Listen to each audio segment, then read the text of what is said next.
The views and opinions expressed on this podcast are those of the hosts and guests as individuals, and do not necessarily reflect those of advertisers or sponsors. This show is intended as entertainment and commentary only. The producers strive for verisimilitude, but nothing said on this podcast should be taken as fact by the listener or viewer without performing due diligence.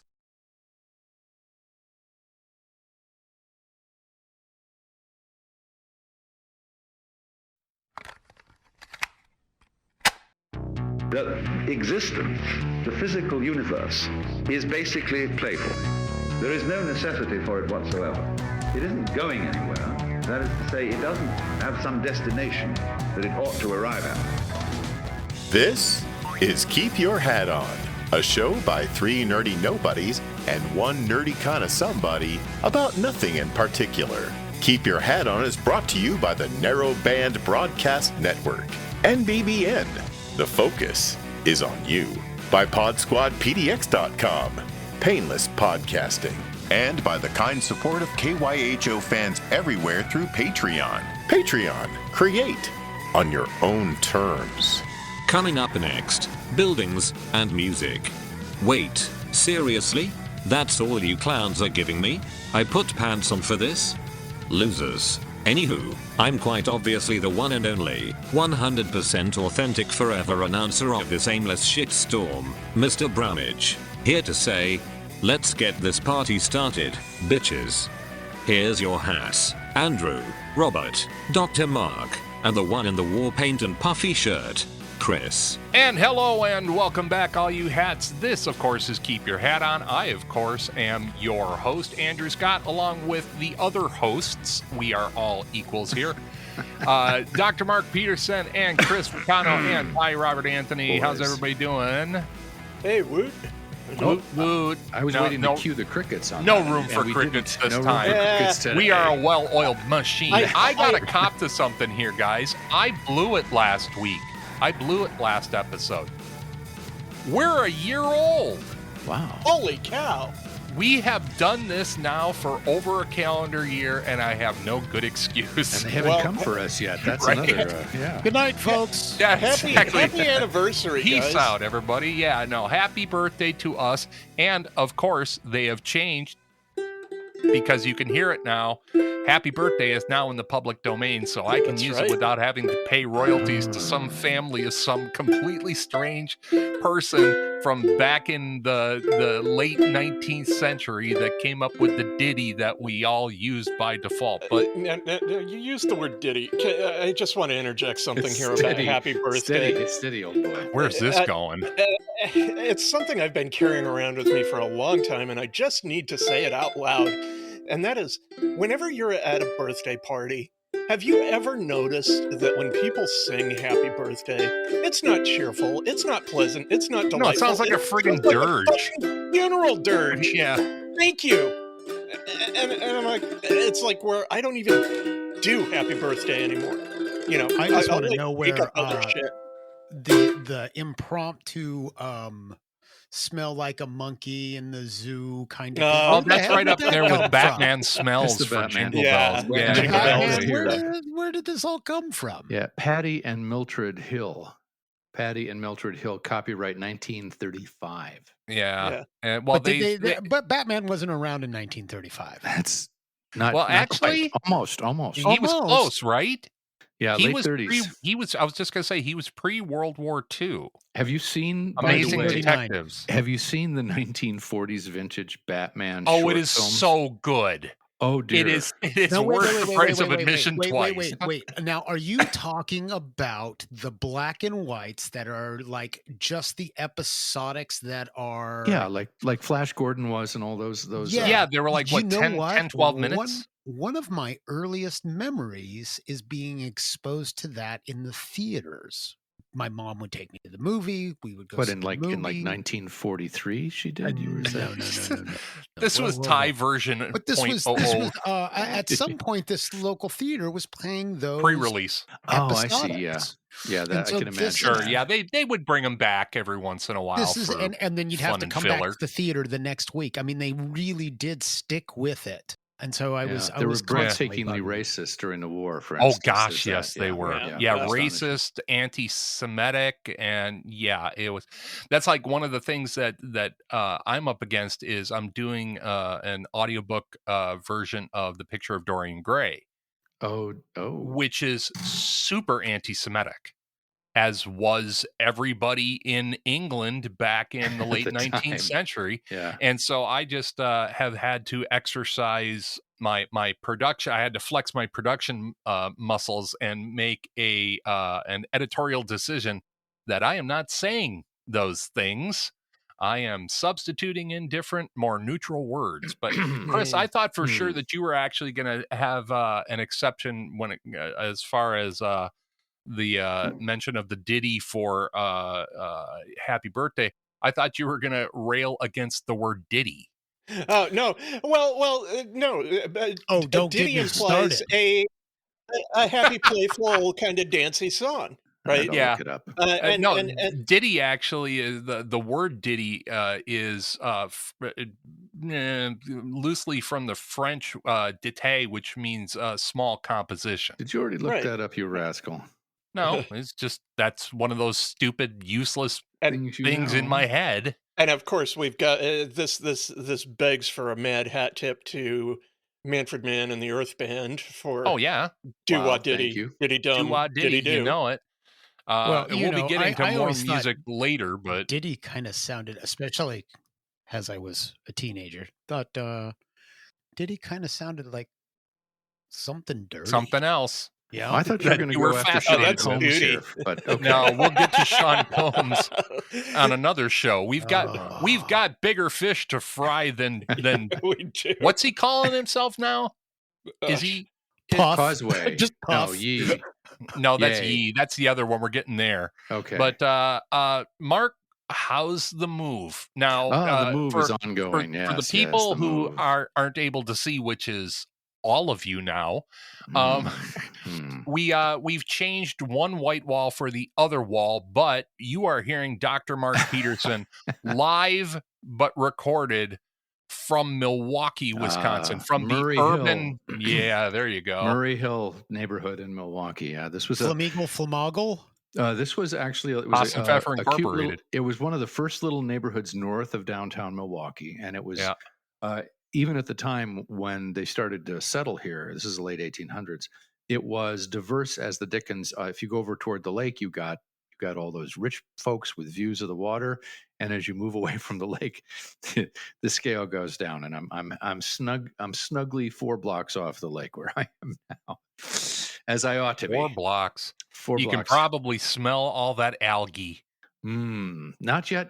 It's just thawing still today. I was just gonna say, you guys got an extra dose of winter, didn't you? Here on a couple of days ago, because we're recording this on the equinox. So it's 68 degrees outside right now. By the way, what was it this morning when you got up though? 40.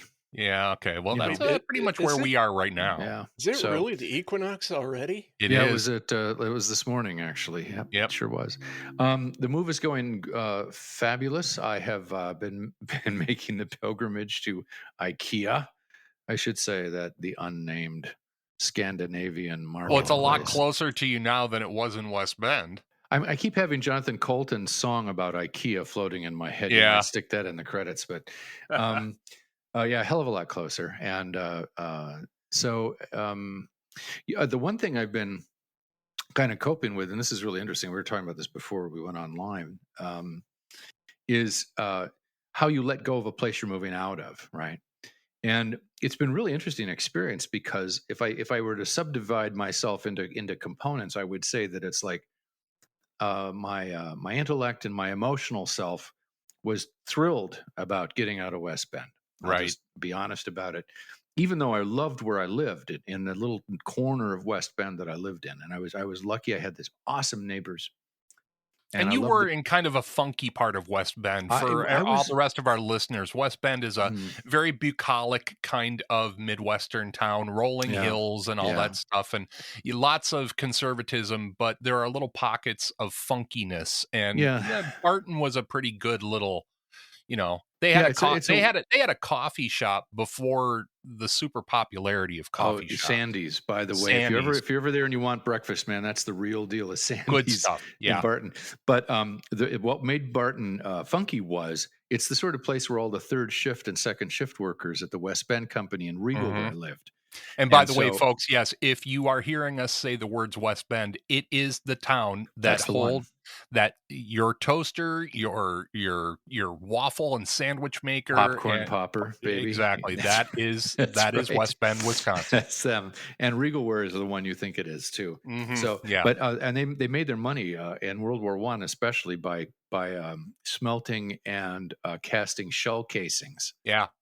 So there you go. Well, anyway, which were then shipped down to A.O. Smith in Milwaukee. There you go. I have moved into the city, and so intellectually and emotionally, it's like I'm kind of glad. I'm thrilled about getting out of there. I'm thrilled to be in the city, but physically, this has been the really weirdest part. Is like there's a physical component to the grief that I'm feeling about leaving, and it's almost like there's a little, there's pieces of me that are ahead of the rest of me in the process of separating myself out of West Bend.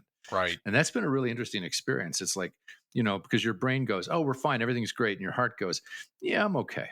And my body is actually still having this kind of like, but where am I going to get smoked pork butt? I got to go up to Germantown for that, where am I going to? Well, it's not like you can slap your own smoker out on the patio because you don't have one of those. No. Did I just hear you pose the question, where am I going to get smoked butt? Yeah. Yes. Okay.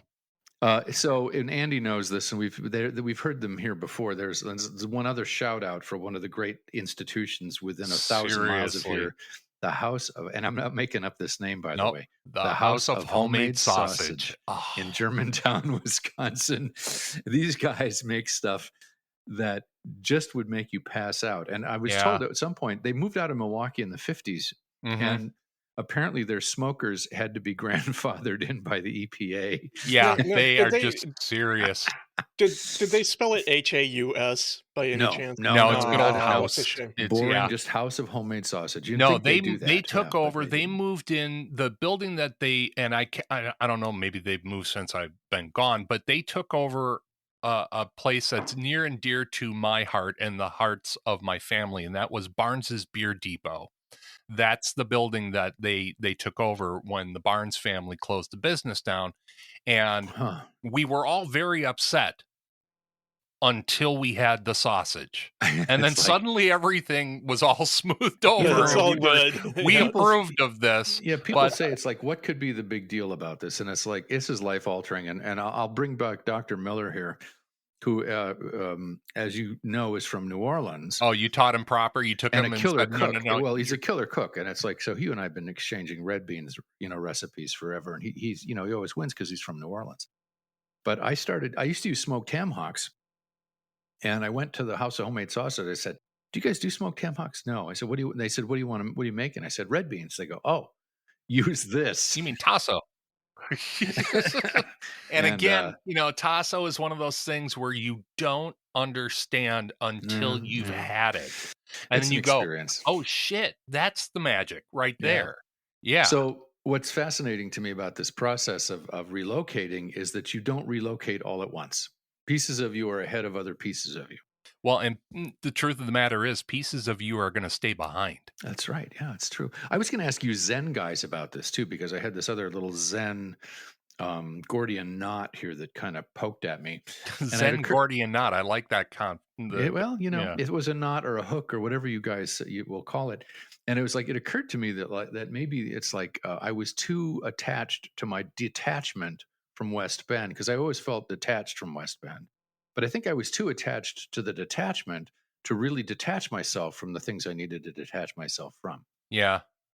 I know. I know that was a lot of words, but I think you're probably right. And we do in Zen, we do often talk about getting attached to your own non-attachment. It's that thing. Yeah. And that's a real thing. Ty, what do you think? It's entirely possible. I mean, this is what happens, right? I mean, as human beings, we get comfortable, we get complacent. I think that's true. Whatever the Yeah. emotional and mental state is, we can glom onto that and not want to let that go. Even if And, that is consciously or not, right? I mean, yeah. even if that is thinking that you're not attached, you can get attached to the idea of being non-attached. Right, because Right. that It all well, becomes and overgrown.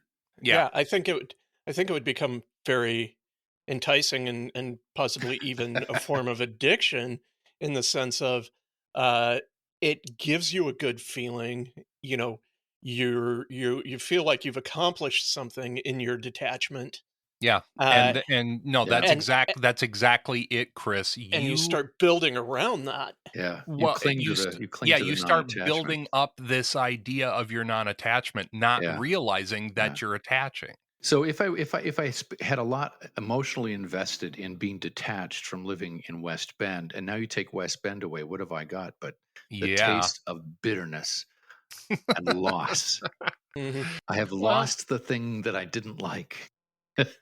Well, and it's just, I mean, think about somebody who is in an unhealthy relationship. Oh, there right? you go. Now you're rocking it. I think that's right. And they get used and complacent in that unhealthy relationship, and when that relationship ends, that person often isn't sure what to do. It can be very they're jarring totally untethered. Yeah. because that has been absorbed into your consciousness as your sense of normal.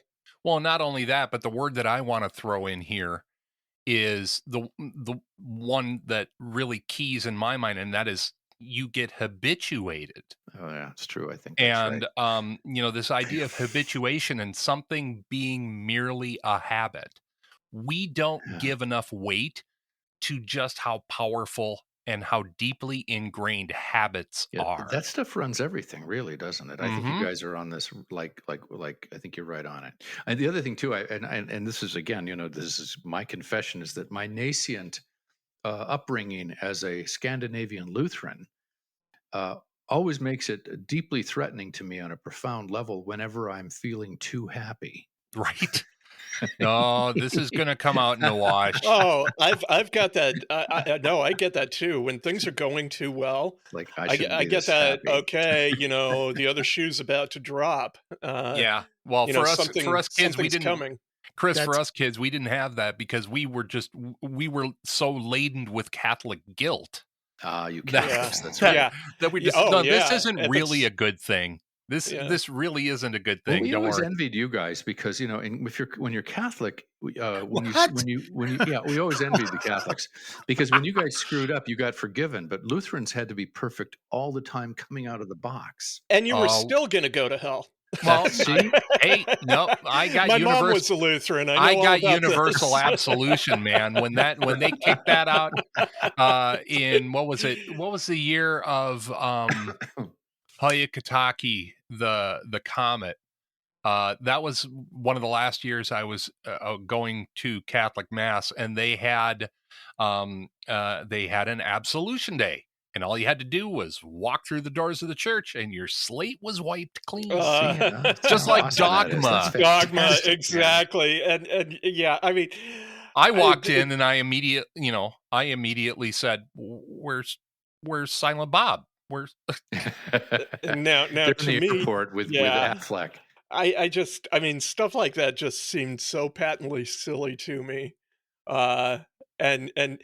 Now that I'm older, I understand more clearly what the sacrament of the act of contrition and reconciliation was really about. But at the time, when I was a kid, it seemed like, okay, so I tell this guy that runs my church everything bad I did, and he tells me to go say some prayers and maybe go do something that I'm not going to like, but is for some greater good. And then all of that is gone. It's wiped clean. And I could never get my head around that. And my older insight into it is just reflecting on your own activities and changing your behavior. I'll make this simple for you, Chris. If you give me $50, I'm happy to sell you an indulgence. An indulgence, exactly. Yeah. Well, I tell you what, folks, we're going to take a quick break. We're going to come back and we're going to talk about other shit on this, our first anniversary/birthday episode. Anyways, this is Keep Your Hat On 'Em. I'm Andrew. That's Chris. That's Ty. That's Dr. Mark. We'll be right back. Don't go anywhere. Boom.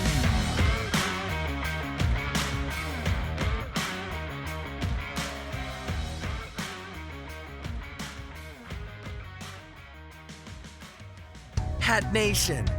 Want to support the show and help it grow or, well, keep the lights on? Head on over to kyhopodcast.com/shop and buy some cool swag. Shirts, phone cases, hoodies, and yeah, hats. I mean, duh. All proceeds go right into Andy's pocket. Help keep KYHO in your ears.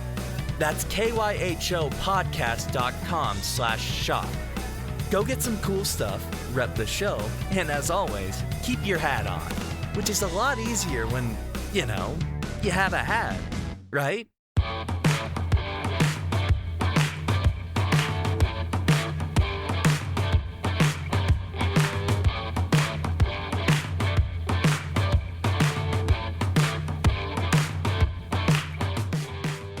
And welcome back on Keep Your Hat On. Nope, scratch. 3, 2, and welcome back to Keep Your Hat On. I'm Andrew along with Dr. Mark and Ty and Chris.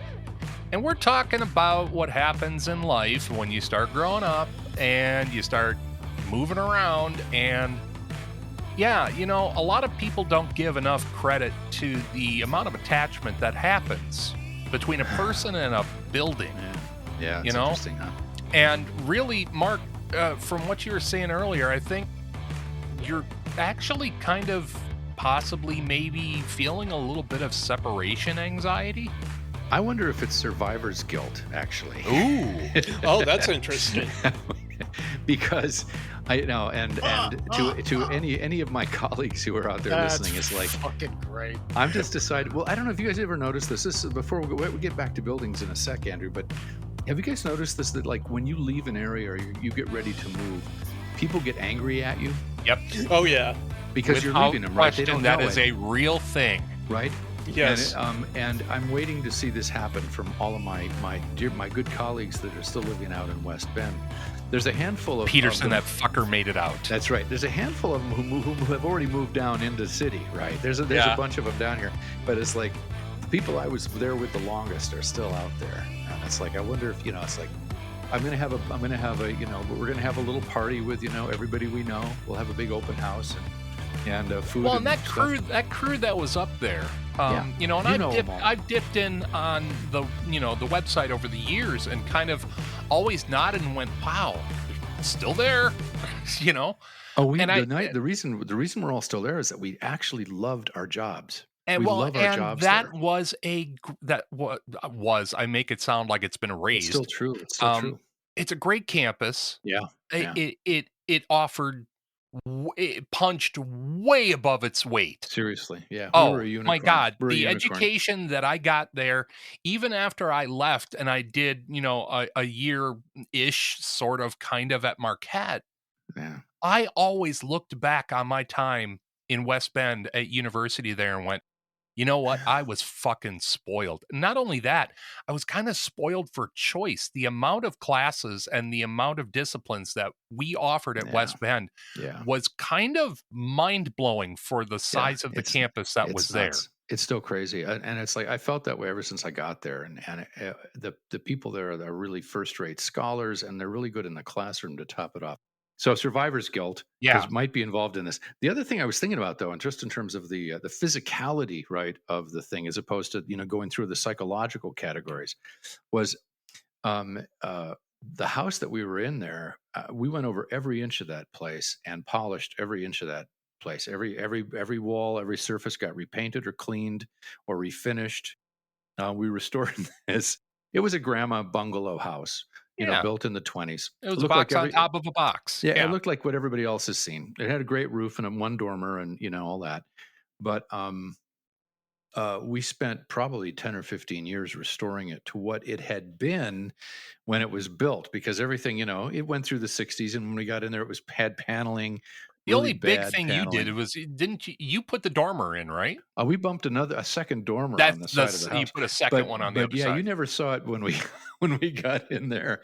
It was like all the walls in the downstairs were paneled with really bad paneling, and the floors had this horrible, like shitty brown shag carpeting. It wasn't even like the avocado or the autumn rust. It probably flavored, started out shag. as avocado, but it had 25 years worth of detritus on it. And so we had to like polish everything. And the funniest thing too was like, and my real estate lady remembered this from then, when we got in there, the grandma, Dorothy Lickman, whose house it was originally, had allowed one of her granddaughters at some point to stencil the crap out of everything. And there were like little roses and flowers and little box-shaped houses, and they were little like lines around the rim of every room. And when we thought, well, we'll just paint over that. Couldn't do it because you won't. It was so thick that you could still see it. Sure. And so my former wife, the amazing Peg Mudrock, literally sanded that shit off the walls. And so, yeah, but I think so. When you've been over every inch of something like that, you've actually retooled like the living space. I think you form more than just a psychological attachment to it. There's this kind of weird physicality, like a limbic level, a visceral kind of thing. I think maybe let's just track it back to the lizard brain. It's like true. Higher order animals also nest, but I don't think we're talking about them. We're talking about gators here. We're talking about your brain now. It's them gator brains is what's going on there. And I think it's like leaving my swamp behind for a new swamp. Well, let me ask, Ty, if you had a building that you were most attached to? And I guess here, I'm going to throw the doors open on this a little bit, because Ty, you and I also have another interesting building type attachment that we can talk about. But Ty, if you had to pick a building that you really had trouble leaving, that you felt a separation from, what would it be for you? Didn't you guys rehab an entire monastery? That's where I'm going. Don't blow it, Mark. I mean, Ty. I mean, in terms of buildings, I mean, I have some fond memories of my childhood and some buildings, but you know what? I moved around a lot. Mm-hmm. And so I didn't. So that's something that you and I have as a difference in our childhood. Is I grew up my entirety up until I left here for here. 2 houses. I lived in 2 houses. Wow. Yeah. So I moved around a lot. So I never really built that kind of attachment to a structure, to an apartment, to a house. Right. And I do think that we need to allow for the fact that for some people, this might not be a thing. Yeah. Yeah. So I think if I was to leave this house that I'm currently living in, I may suffer from some of that. Or at least experience it. Yeah. Not having a great deal of attachment, and largely because I think some of this attachment comes from an ownership or investment, emotionally or mentally. That's just where I was going, because I think, what you said, like, I don't have an attachment to like old apartment or something like that. I honestly think that a lot of this attachment has to do with where you as a person did most of your emotional work and your self-realization, where you really landed on kind of who you were at that time. There's an imprint that happens from that. Chris, have you got one that? Yeah, I've formed strong attachments with places, and that actually, I think that informed my my early efforts in school to pursue architecture. But the place that really sticks out in my mind as being a really strong attachment was the apartment I lived in before my former and your current partner Heather, before I moved in with her, I had this wonderful old apartment in a funky building, and what strikes me about that attachment is that very quickly after I moved into that place, first of all, I was certain I was going to stay there in perpetuity. Well, like you I always mean, do, but yeah. well, Wow. in a much heavier way than I normally would, but it became such an integral part of what I felt my identity was during that time period in my life. I mean, that apartment was not even just an expression of me, it was It was an an extension, extension yeah. of me. And to welcome people into my apartment, that was kind of an intimate experience. Well, and I think that that's an interesting point that you bring up, that the first time you invite somebody into your space, after you've emancipated yourself and, moved out and gotten your own space, it's a big deal. And those kinds of experiences are the ones that jump out to me. And to go back to you, Ty, I was thinking, like Dr. Mark brought up, Ty and I practiced in a small, not that small, but we took up our Zen practice at about the same time it was a former. Well, I remember when we pulled up one of the tiles in the upper entrances and we found mason's marks underneath the linoleum tiling, and we all kind of went, "Ooh, that's a little freaky." It's just a lovely old kind of ecumenical. I don't even recall what it was. It had gone through several Yeah. iterations. Yeah, it was your go-to over 100 kind of years. The building was over 100 yeah. years. It was the go-to place on Hawthorne Boulevard in Portland, where we need something that kind of is like a church, But we practiced there. We practiced there for many years, and you've had the opportunity to go back a few times. It's amazing that lineage of that building. It is, yeah. Because it was a Zen. It was a Zen. It was, for better or worse, I mean, it was a Zen dwelling, a Zen temple. Mm-hmm. Although it wasn't very temple-ish in the traditional sense. No, it was a lowercase t temple. Yeah. But it was shared by two schools of Zen, or two sects of Zen, and then Tibetans used it. When they left, the Friends of the Dhamma came in, which is a pan Buddhist tradition, wouldn't you say? Yeah, but the amazing thing is they rented it to another school of Zen, a burgeoning school of Zen that are still there right now. Yep. And the crazy thing is that school of Zen has direct lineage to the school of Zen from Heart of Wisdom. Yes, and exactly right. Great Vow. Yes. So it's just amazing, and that's been like. Yeah, it's been handed back and easily. But remember how I remember how anxious I was when we decided to look for our own building, to own our own property, to own. Ty and I are part of a lineage and part of a Zen tradition. We run an actual Zen monastery, a Great Vow Zen monastery in Claxcanine, Oregon, which is built by our teachers out of an old middle school.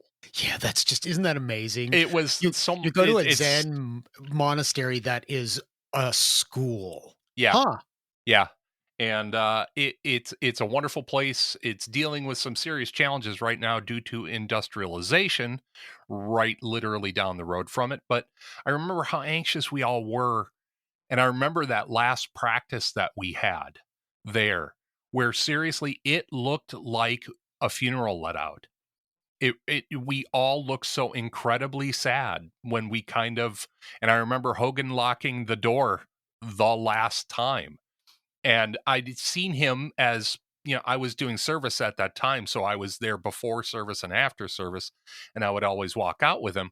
And I remember watching him lock the door, hundreds of times. And that last one, watching him lock the door in such a way that even his hand motion said, "This is the last time." Click. Yeah. Yeah. And there was a weird separation anxiety. So I didn't have any of that, other than, damn it, that's because you're just an unfeeling, heartless bastard. The other place where we're finally going to go isn't going to be ready for months. We're going to be sitting in this church basement. We had no idea what we were getting ourselves into. I did Zenekai in a church basement of a Unitarian church. Yeah, and that's just because we just didn't have a space yet. We were in limbo. No, we did so many of our programs at that church, and they were very welcoming to us, and it was really neat. But I remember the other experience that I had, and Mark, you're not going to be able to get much of this experience because your building is very new. Really, actually, it's only about 20 years old. Yeah. We picked up stakes, and we went from 100-some-year-old building to 120-something-year-old building that used to be a Russian Orthodox church. Oh dear, yeah. And one of the things that we were tasked with was, when we first got in there, it had been various churches, throughout its life, and we had bought it from a kind of I believe it was Pentecostal. Is that right? Yeah. Yeah.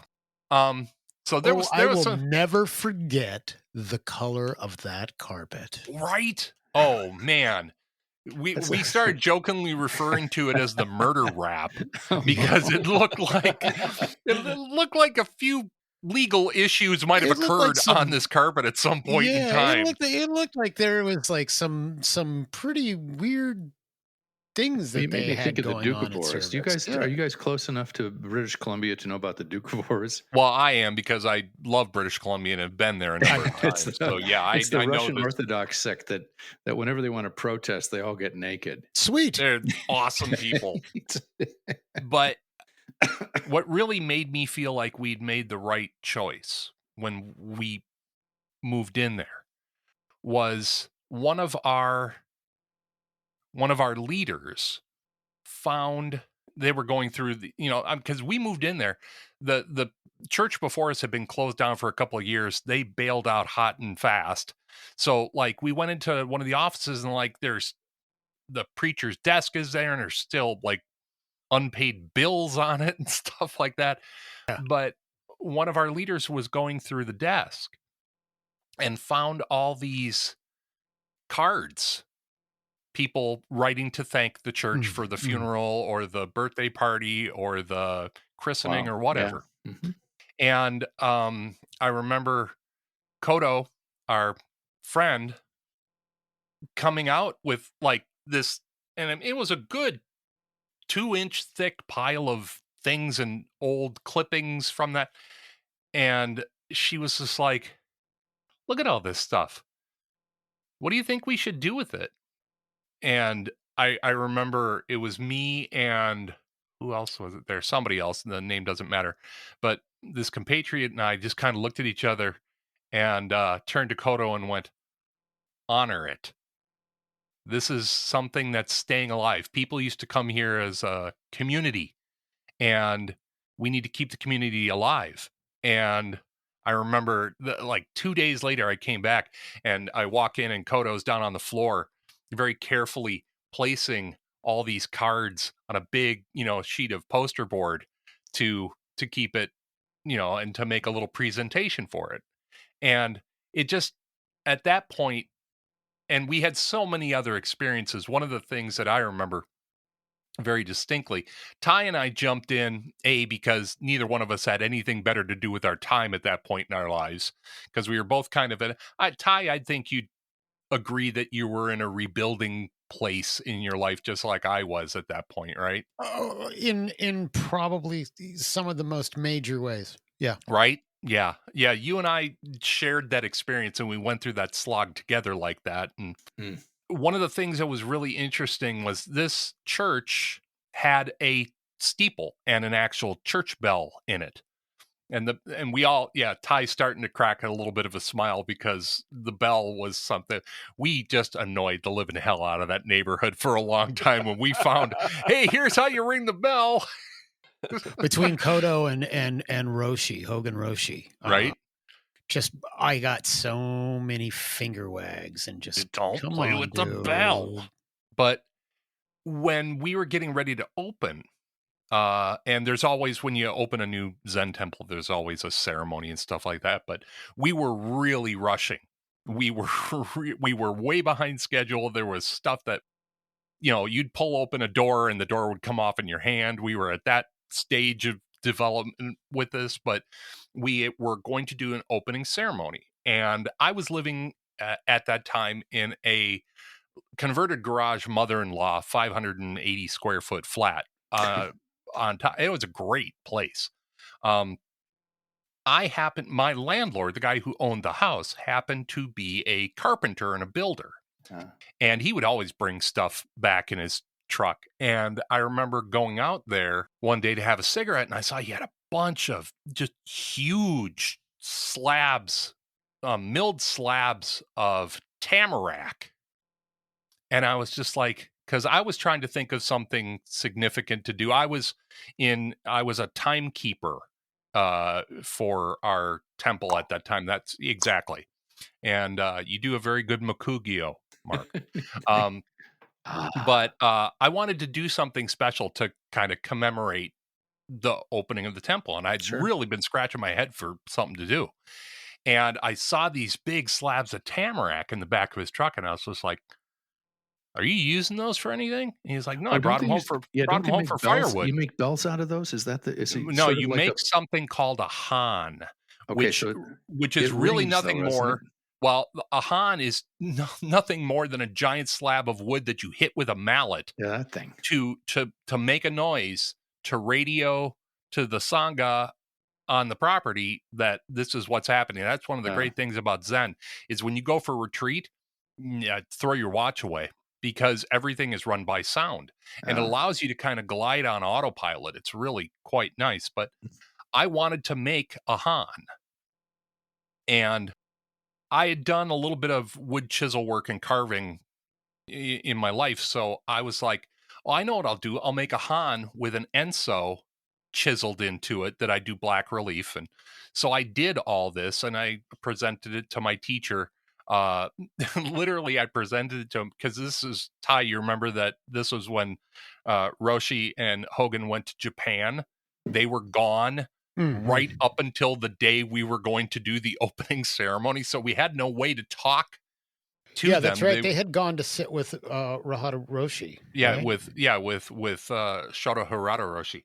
But they were all blown out, tired and everything. And I remember when they did pull up, Hogan was asleep in the car and one of our teachers just let him sleep in the car outside. When he finally came in, I showed him the han that I'd made, completely surprised him. He was thrilled. And then he looks at me and he goes, "You've got an hour and 20 minutes to get this hung up because I want you to use it to call people to service." And I was just like, oh shit. Quick, I'm running around. I get Ty, I'm getting people. I'm like, we need to figure out a way to hang this. We got the thing up there. And I was able to call people with the traditional. What it is you start out 15 minutes before you are to sit. And you start out hitting it once, and then 5 minutes later, you hit it again. And then 4 minutes later, and then 3 minutes later, and then 2 minutes later. There are different ways to do it, but every single increment gets closer and closer together. So it's knock, knock, knock, knock, knock, knock, knock, knock, knock, knock, knock, knock. And that's how you tell people when to be where.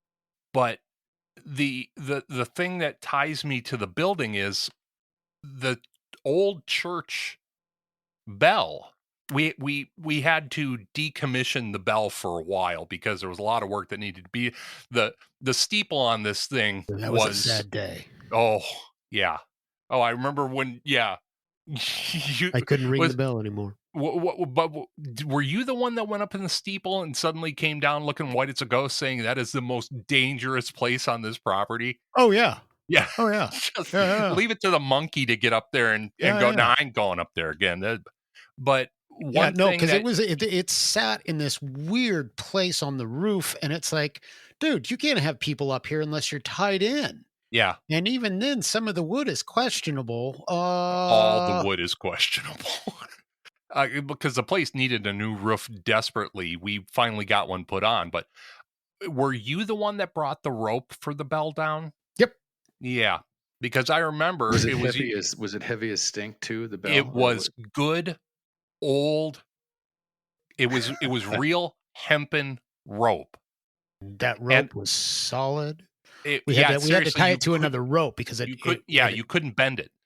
But I went because I wanted to figure out a way. I was bringing in this new piece of wood, and I wanted to figure out a way to keep the vitality of that bell alive. And I went, I know what we're going to do. And I grabbed the rope from you, and I remember you saying, "Hey, I was going to use that for some." I was like, "No, I got it. Don't worry, thanks." Yeah.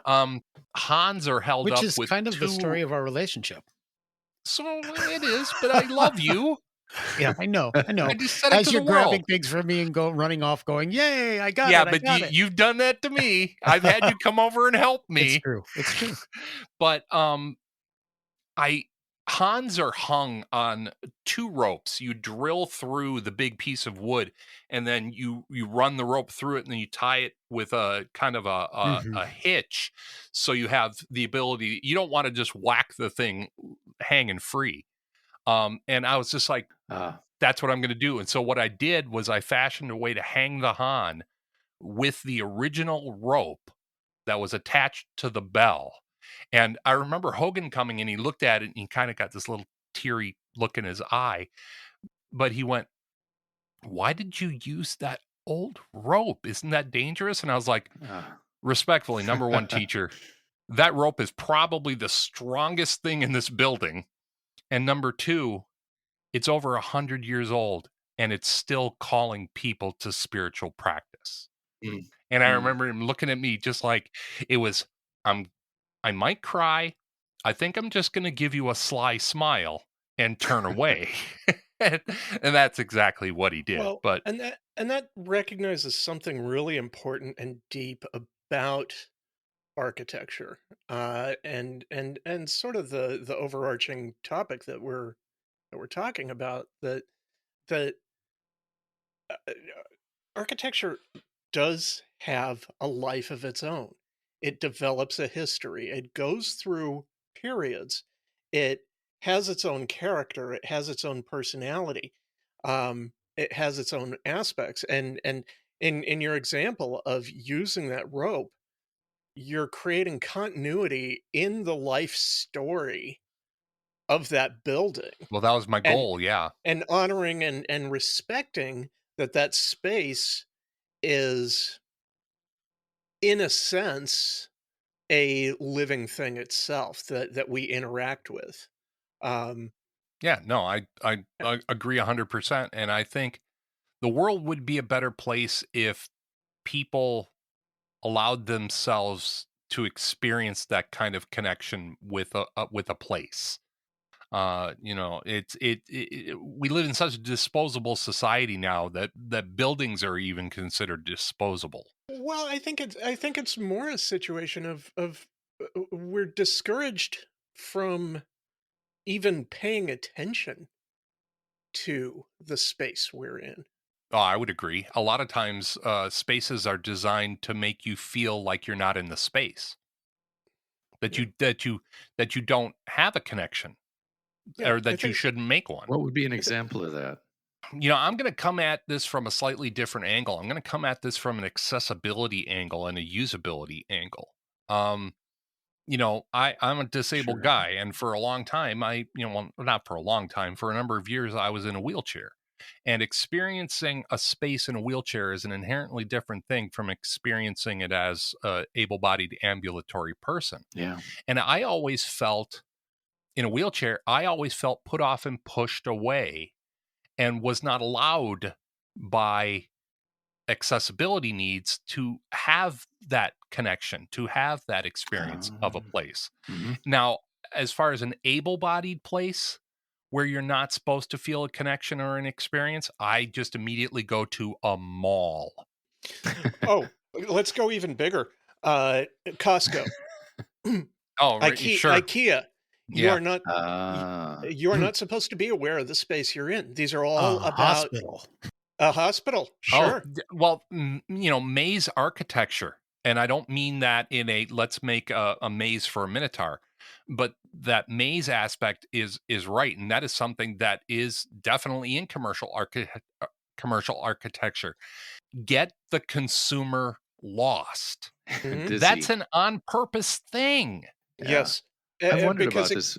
Go ahead, it Chris. keeps you. I'm sorry. It keeps you looking at the products and keeps you immersed in that environment and keeps your focus there. The one other I would add, and then I'll hand it over to you, Mark. Office spaces, cubicles. Yep.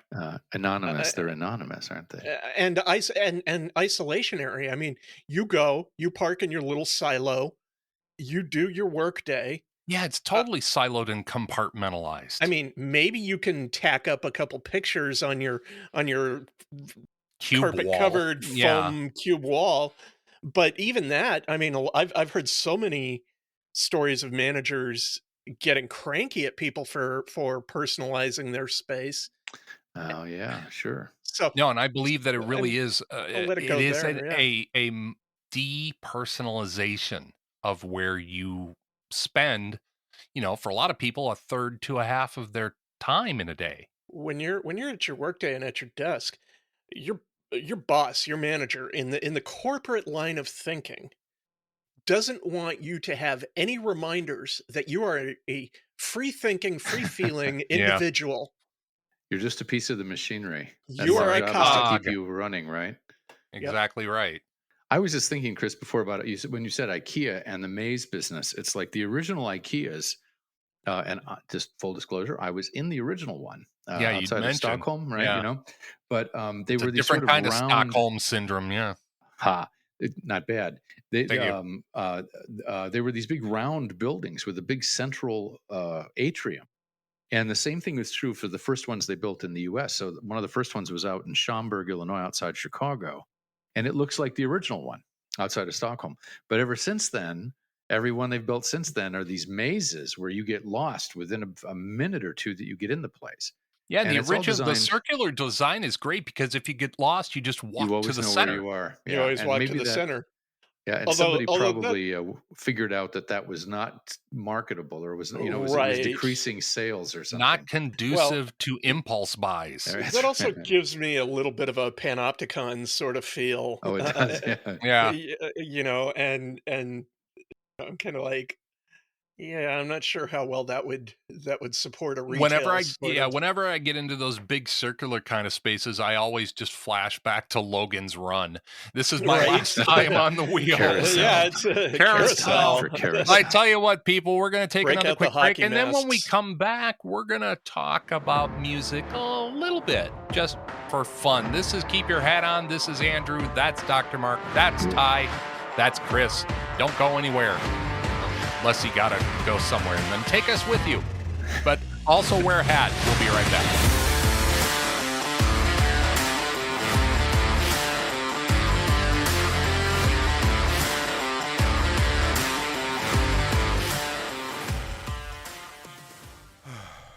Hey everybody, Michael, your stalwart announcer here, the voice of the Keep Your Hat On podcast. We really hope you're enjoying the shows we put out every month and the bonus goofiness we try and throw in. If you do, we'd really appreciate your support. While we'd love it if you could help us out with a monthly donation by heading over to patreon.com/NBBN, please don't forget that you can also support us by telling your friends, relatives, the hot Amazon delivery guy, hell, your potted fern, about the show, and do the like, click, and subscribe thing. That's free, and it helps us out more than you might suspect. We just want to keep putting something good out into this bananas world at this extra bananas time, and we want you along for the ride. No matter what, thanks so much for audio visualizing. Now, let's get back to the show.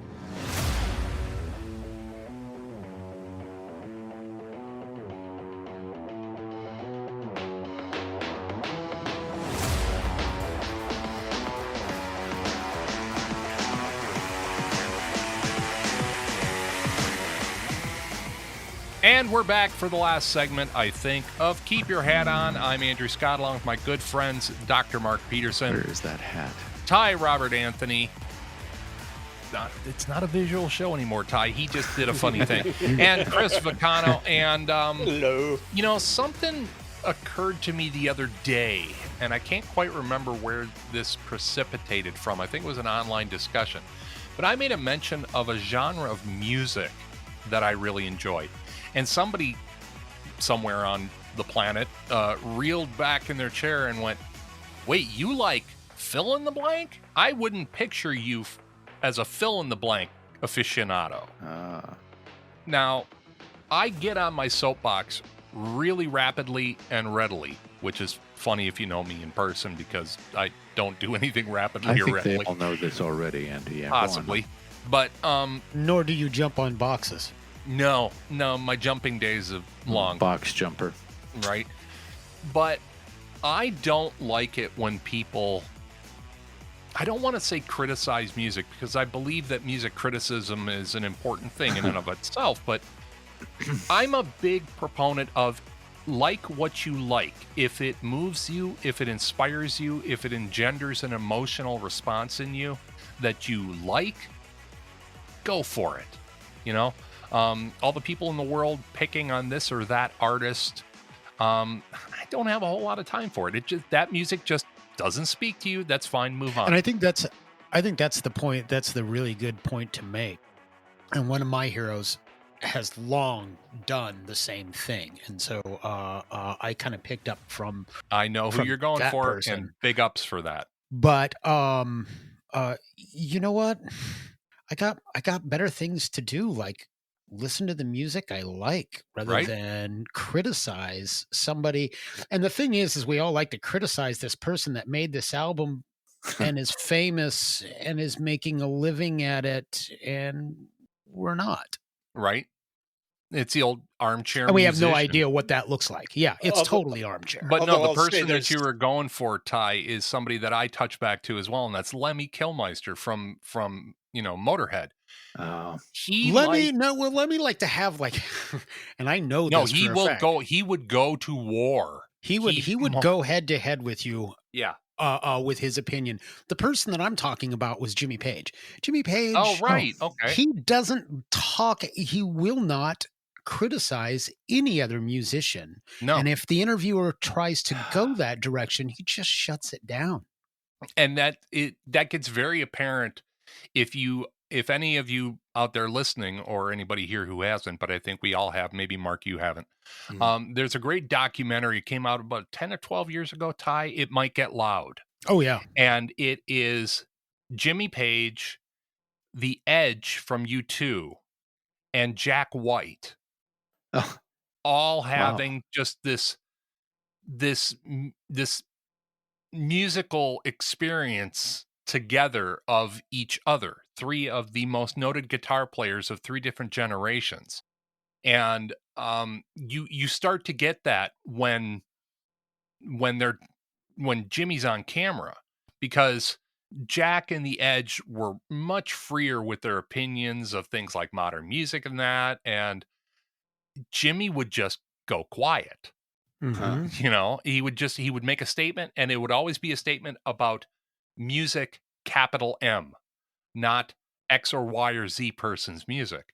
There are so many great moments in that documentary. That documentary is so cool in that from Edge playing some of his most famous riffs that we all know, but with no effects, and it's just the most boring vanilla sounding thing. And as soon as he steps on his pedals, it's just, oh my God, it's the Edge, Yeah. Particularly with Page and Edge, really get this down to earth. Yeah, this is like you just get this no ego trip kind of thing. Yeah, going to work. I mean, to the This is point my where job. Jimmy Page is telling the cameraman, "Come over here and watch what I do." So Yeah. that everybody else can see it. Yeah, I want exactly. everybody else I to want know this what it was that totally I was doing. demystified. This idea that I'm some wizard. No, this is what I'm doing. You want to do it at home, do it this way. Yeah. Yeah. My favorite part of that, still to this day, is watching Jack White and the Edge in the same space, and Jimmy starts playing Whole Lot of Love. Yeah. He just launches into it, and both of them are sitting there, and the camera catches them at different times, looking at each other like, holy crap. shit, we are sitting here and Jimmy Page is playing Whole Lot of Love 5 feet away from me. Yeah.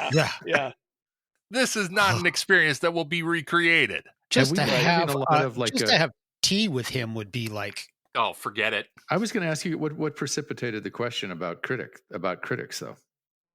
That's a very good question. I don't recall what it was. I think it was a general discussion between a few people. I'm in a Gen X group on Reddit. And we tend to be pretty chill people, like my generation is. And so I think that's what really kind of brought it up to me was, wow, somebody, pretty chill. Somebody coming at me so hard and hot about liking a specific genre of music. Yeah. And it just made me go, every single person has that. Every single person. And I don't want to use the term guilty pleasure either, because I don't like that all that much. Funny. That phrase popped into my head a lot this week. Yeah. That was the crux to the conversation that I had with Mr. Killmeyer. That was the crux of the conversation we once had. What, with Lemmy? I remember you telling the story on Chris, the podcast. I'm sorry, Rob, that what? Well, it was. I was wearing a Bad concert. Brains, wasn't it? I was. What's that? Bad Brains, wasn't it? No, it was Dred Zeppelin. That was it. If no one's heard of Dred Zeppelin, you take Elvis Presley and Led Zeppelin, and if they had a child somewhere in Jamaica, this is what you would get. Yeah, it's good stuff. And so the musicianship, he would not argue about the musicianship. He thought that they were all, and some of them were actually studio musician or studio musician quality folks. His bone of contention was that it was derivative, kitchen, as he put it. Yeah, kitchen. You can make that. You can make a call. He said like that's just kitchen daft. But that's just, I think every and then when I used the word guilty pleasure, he was like, yeah, okay, I can get it. I can get on board with it now. Well, that was an acquiescence from him that I think was kind. But everybody's got this music. Everybody's got a genre of music that people would look at and go, wait, you what? Well, and I'm interested in knowing what y'all's are. Yeah, so before we jump into the specifics, you floated this idea to me, about a week ago. And it's been rattling around in my brain box all week, and thinking about the origins of it. Got lots of room. You got to be careful with that brain box. You got to be careful with it. A lot of it is it labeled poison, by the way? For me, and what's that? Does it have like a biohazard or labeled poison? No. Go on, Chris. Carry on. I'm not sure if you had similar experiences, but when I was in high school, the musical, I mean, there was an immense amount of pressure to essentially align yourself with a particular musical genre. Absolutely. And that became your social life and your social identity, because mod, who you listened to sort of determined who your friends were. Yeah. And once you were in that circle of friends, I ran with the Headbangers first, and then they all got kicked out of my Jesuit high school, and I was the last man standing. And it was kind of like, purge. Okay, find some new friends. But there was always this pressure to kind of fit into a box, and a lot of it surrounded music. It was how you dressed. It was and because that's where people coming of age first establish their personas and their personalities, and is the music that you like. And it wasn't until I got into college that first of all, I started really becoming unapologetic about the music that I liked that was not in that box. But then I also had a roommate in college. Hey, Will, med props to you, who really tore open the box for me and expanded my musical horizons. And so I think this is a throwback that we're conditioned. And it's interesting that you bring up those two. That's really what happens when you're in elementary school. It doesn't matter. You're singing nursery rhymes, or at least we were in our day. You get into middle school, you maybe start having some. I blame Reagan for all of there this. You go. Yeah, well, we'll blame Reagan for everything. That's still okay as far as I know. You get into middle school, you start getting a little bit of choice in your music. You know, when you get into high school is where music matters, and you need to pick sides. But then when you get to college, that's when the doors get blown off, and that's where everything goes. And Have you guys seen the Saturday Night Live skit about Swifterine? It's a drug for dizziness caused by discovering that you like Taylor Swift. Did you see that? It's on YouTube. It's on YouTube available. It's hilarious. It's like they did a whole like 2-minute commercial about people suddenly like, hey, this is really great. Who is this? Taylor Swift. Ah! And discovering that you like Taylor Swift. We'll find it and put it up. So let's jump into the specifics. Jump into this. Chris, you go first. What is a genre or style or artist of music that you really like that people you think will most likely go, wait, what? Yeah. I got mine. Go. I mean, I think for the people who know me closely, it would be hard for me to pinpoint, but there is a genre that I really, really like and appreciate that I think might be surprising to a few people. Tell us what it is, Chris. And that's the new Romantics from the 80s. Almost kind of like a subgenre. I like this already. Who's the new? That's so the Adam new Romantics Ant and it would be Adam Ant, Spandau Ballet, Duran Duran, Ultravox. Yeah, Depeche Mode I would put in partly with New Romantics. And really kicked off by the overlords of New Romanticism, Roxy Music. Roxy Music, sure. Yeah. Interesting. I 150% support your love of the New Romantics. I have some great memories of my own attached to that genre of music. Ty, you're next. Before you move on, sorry. Go ahead, Chris. I do still desperately want to know, why does Johnny hate jazz so much? Because it's catchy. The name Johnny Hate Jazz, yes. Jazz I love. I grew up with jazz. I have no idea what you're talking about. Oh, that's okay. That's a new romantic band. Yeah, you are one generation removed from that. I'll try to get to Tragically Hip soon, Mark. Hold on. Yeah, okay. Okay. That's another band. That's another band. I'm going to mess with you. I'm going to surprise you. By the way, the Tragically Hip rock. I love the Tragically Hip.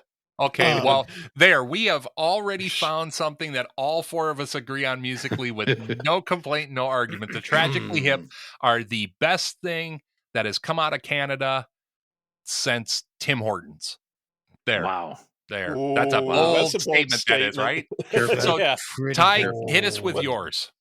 So, everybody, I like punk.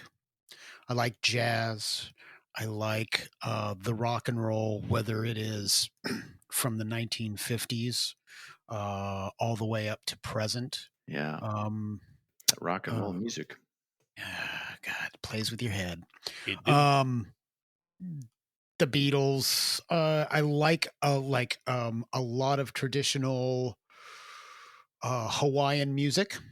Slack key like that, or you mean Slack key and ukulele both? Yep. I'm fortunate enough to live in an area where there's a small independent theater, and the old timers from the main from the main island will come up. We get really good representation of traditional Hawaiian music here in Portland, oddly enough, which is awesome. The one thing though that I don't think a lot of people are aware of, and it probably doesn't, because I'm so vast with all the things that I like, is taiko. I love taiko drumming. I'm with you. Yeah. That's cool, and I'm glad you bring it up. I'm going to be slightly tangentially touching on that level of musical weirdness, but I feel you. And if you ever do get a chance, I mean, being by one big taiko drum is one thing. If you ever get a chance to be in a space where an entire taiko, and not outdoors because it's different, it loses its impact. But boy, if you are ever in a place where they're doing taiko drumming indoors, your spleen better be ready to be rocked. I can't tell you how many performances I've been to, how many blind folks I've seen, or hard of hearing folks that I've seen, especially the hard of hearing, because they can feel it. It's something that they can feel. And man, there is nothing like getting that full blunt force. No, that's why as an old DJ, I always used to, and it's interesting that you mentioned that, because I had a number of deaf people that used to come to the club that I was a DJ at for many years. And I had occasion to ask them once, I was just like, you're so profoundly hard of hearing. Why is this a motivation for you? And they're like, it's the only place where I can feel the music. And I was like, and suddenly I just went, of course. Yeah. So I got to see the Kodo drummers. I got to see the Kodo drummers in Toronto years ago. And they the Kodo just came out with a new album that is just really really good. I like everything, and to this day, except disco. And this has everything to do with like identification in college, right? You're imprinting. I was imprinted, and come on, even looking back, you're still hard on disco. Oh yeah, I mean, there was some shining moments there. I will tell you, because I married a woman who was a complete ABBA freak, which was just karmic retribution. But I did get dragged. I'm gonna own up to this. I got dragged to see Mamma Mia, the stage version. Thank you, twice. And I got to tell you, hearing those songs performed on stage outside of the context of ABBA. The musicality was actually a completely bearable to me, but I'm going to come around to what I really like the most, which is like, well, that would be surprising. Maybe you don't dislike disco, the music. You like disco, the presentation, the thing, the social phenomena, the social. And you guys don't remember this really, but in the ancient days, there was this beautiful thing called the rock and roll music, and you were allowed to enjoy the rock and roll music wearing denim and t-shirts. And then the evil disco struck, and it required polyester. And the polyester that they had in the late 70s was like wearing a plastic garbage bag. Here's the interesting thing. Horrible thing imaginable. Disco in the late 70s was not disco. That was not the movement that was started. That was the movement that was co-opted. Taken over by the production companies, right? No, taken over by the suburbs. You didn't get that bullshit polyester flared pants look until after Saturday Night Fever. If you went to a disco before then, it was naked, sweaty bodies. Then you're talking Grace Jones, baby. Well, then you're talking stuff like, again, and we talked about it on this show once before. You listen to anything that chick made, it's fucking phenomenal music. So it's the sanitized. It's the sanitized soul and R&B. But you're right. Evolving. It was the sanitized polyesterized It's the sanitized mall version of the stuff. And now this will get me around to the other thing I hated, which was rap music. Interesting. And I'm just going to go. Wait. This is the weird part about this, is as a rule, I found it really boring, actually. Okay. And the sort of the violent stuff in it and the gangsta, all that stuff just struck me as like really dull, frankly. Right. And inauthentic. And then, I heard Lil' Kim. Really? Okay. We have hit our very first genuine. Really? And she changed my life.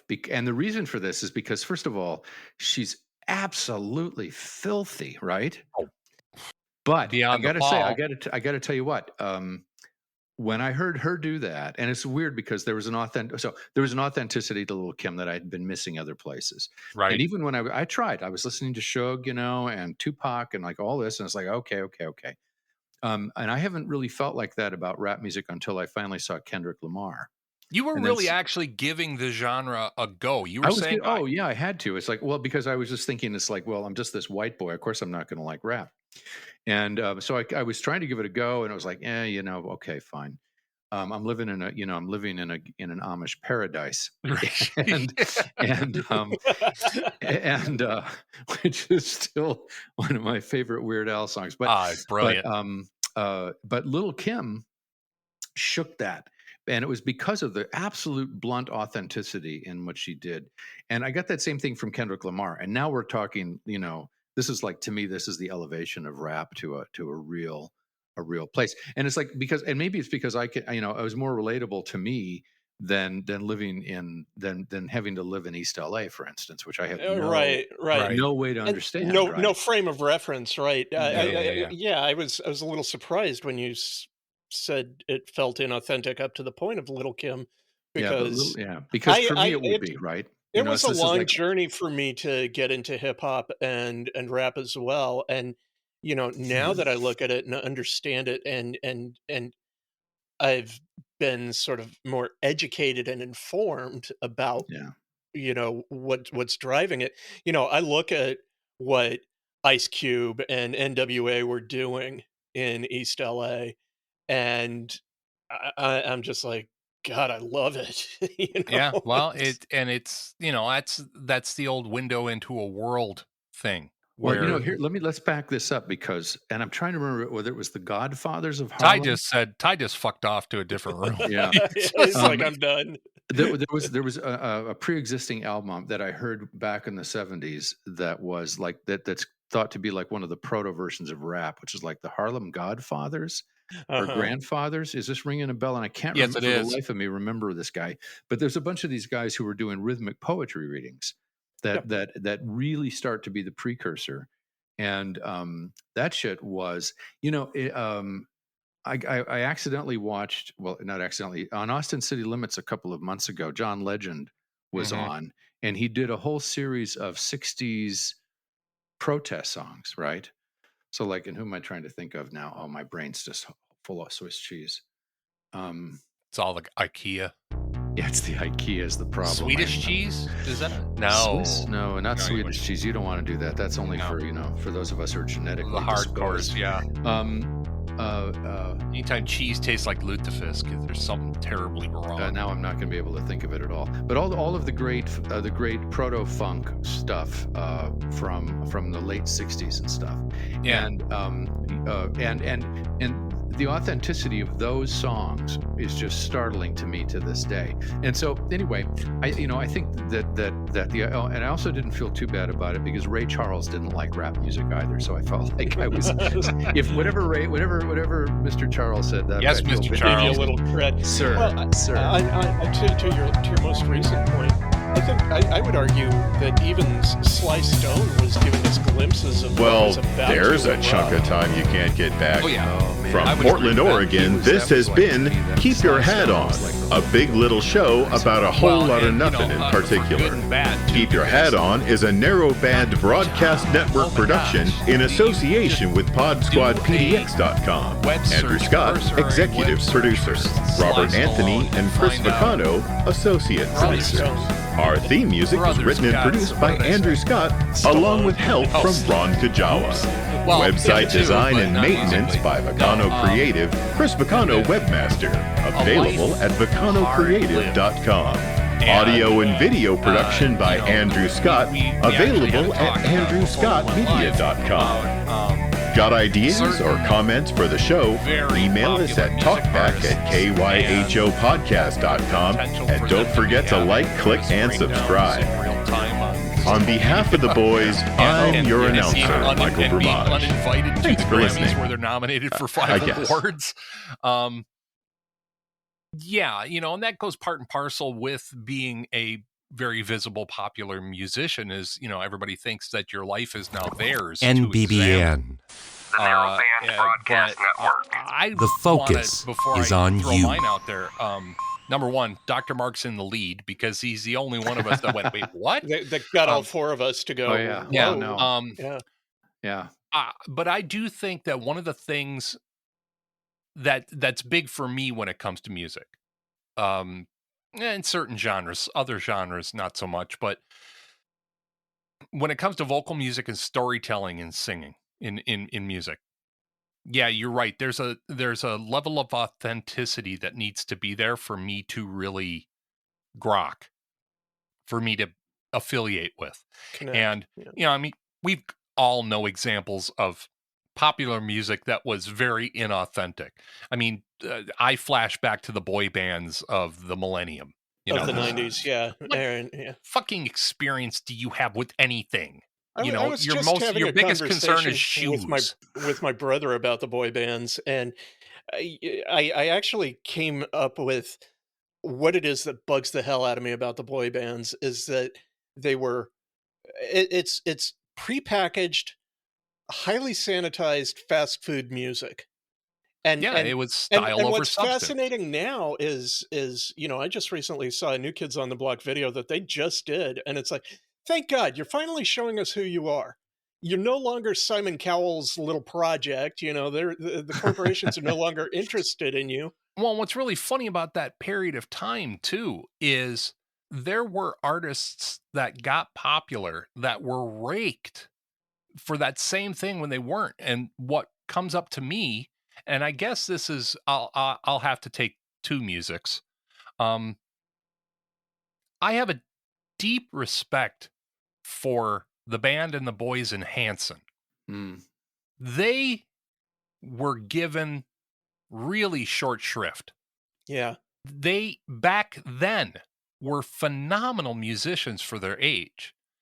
And if you listen to anything that they've done lately, and they're still a going concern, they're a great band. They're a great group of musicians. And again, that goes back to authenticity for me. Yeah, there's a kind of authenticity there. There really is. But the one that I will throw out there as we wrap is Tuvan throat singing.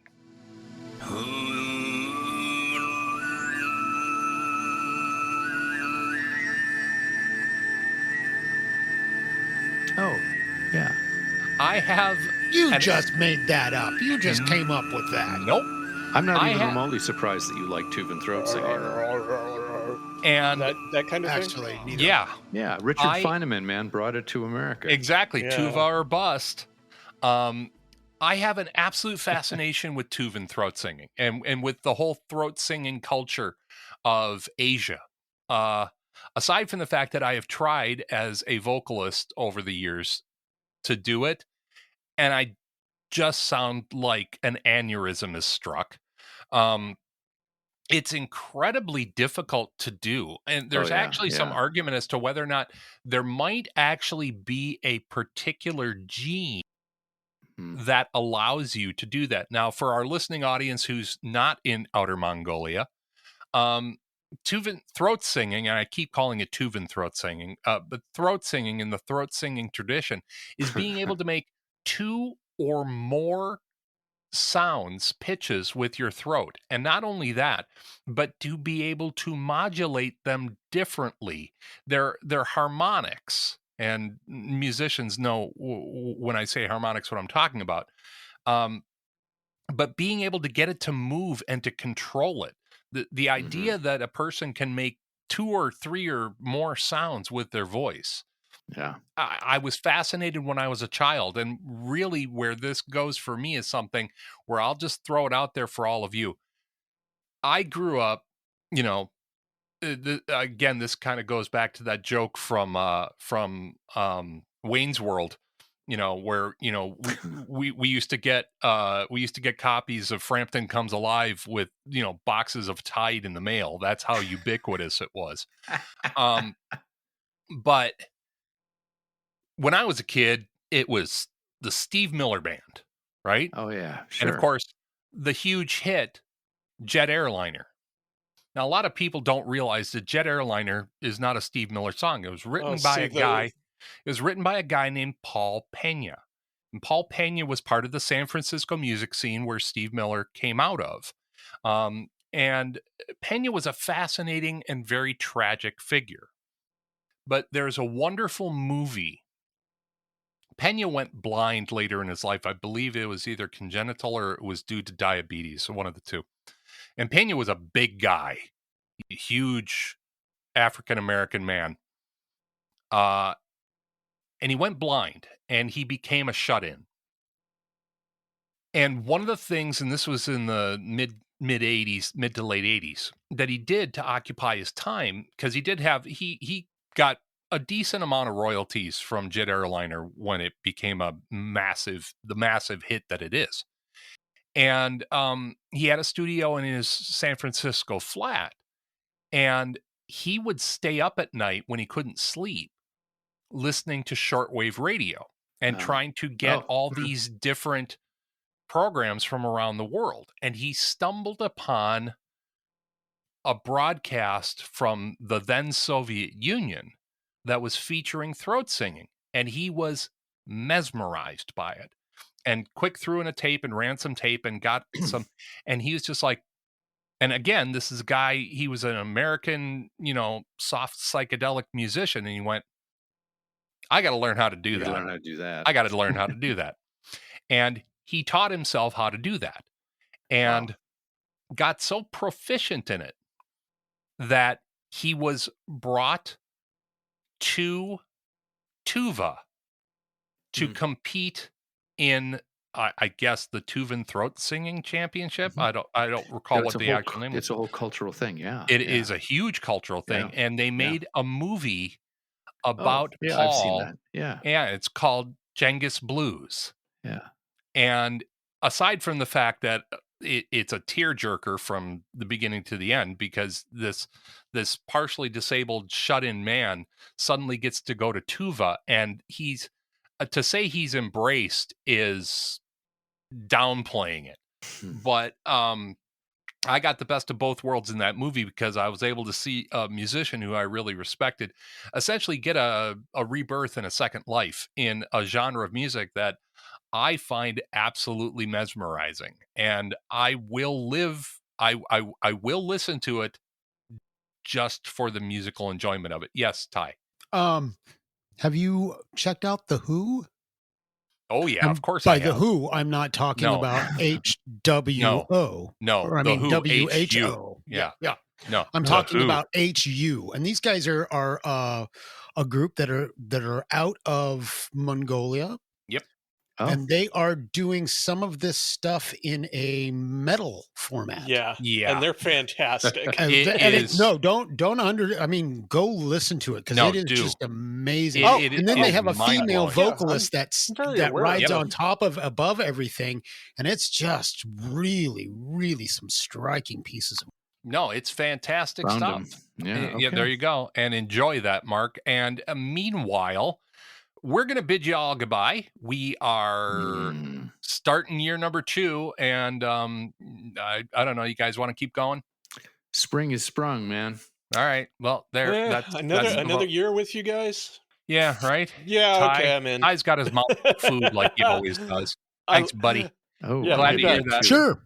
Yeah. I'm totally in. Say goodnight. Say goodnight, Gracie. Good night, Gracie. Good night, Gracie. You guys have been listening to Keep Your Hat On. Of course, I'm Andrew Scott, along with my cohorts, Dr. Mark Peterson and Ty. I'm chewing on something, Anthony, and Chris Vicano. And we would just like to say thanks for the fun this year for all our friends around the globe that we haven't met yet. Thanks for listening.